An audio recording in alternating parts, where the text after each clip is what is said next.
بزرگترین پارشوی های خلق تاجیک کدام ها بودند؟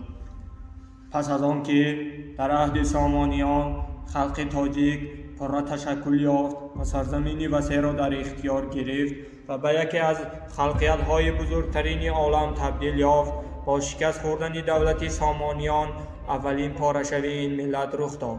قسمت های شرقی حدود آن به دست قرخانیان، مرکز و جنوب به دست غزنویان و غرب آن به اختیار بویهیان گذشت. یعنی خلق تاجیک در حدود اجداد خود در سه دولت تقسیم شد. دوم، در عهد مغول بود که بیشتر از 10 میلیون به قتل رسیده، صدها شهر و دهات و خاک یکسان و مردم تاجیک در جهان از آسیای خود تا هندوستان پریشان شد. پارشوی سوم و بزرگترین در ابتدای عصرهای 16 بود که در نتیجه پدید آمدن دو دولتی گوناگون مذهب، صفویان در غرب و شیبانیان در شرق ایران زمین صورت گرفت که خلق تاجیک را به دو قسمت بزرگ جدا کرد. چهارم، به دست روسیه و انگلیا رود آمو همچون سرحد میان افغانستان و آسیای میانه جدا کرده شد. پنجم، هنگام تقسیمات مأموری آسیای میانه قسمت بزرگ تاجیکان منطقه با شهرها و دهه‌های متحدشان به اختیار ازبکستان داده شد. همین طور تاجیکان از سرزمین بزرگ تاریخی خود جدا شده تنها در یک قسمت خردی آن با نام تاجیکستان همچون صاحب دولت باقی ماندند و خلاص.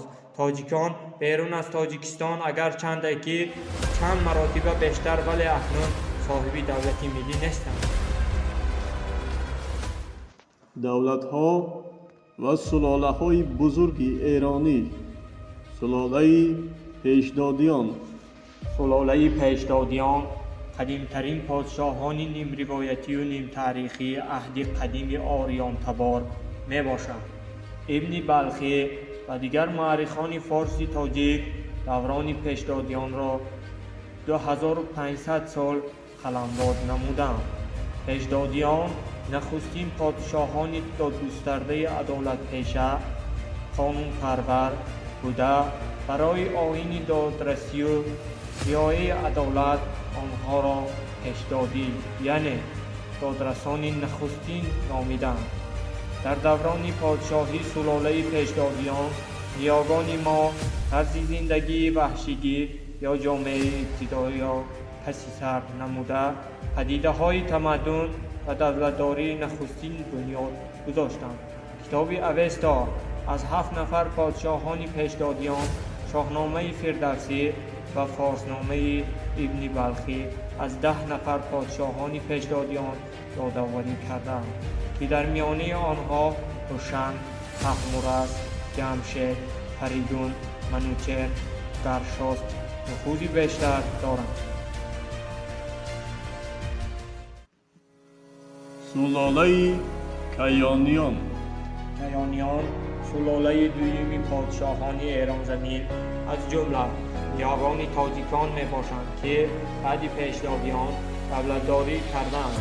حدود دولت کیانیان سرزمینی باختر، سوق، خارد و قسم شمالی ایران تاریخی را فرا می‌گیرد.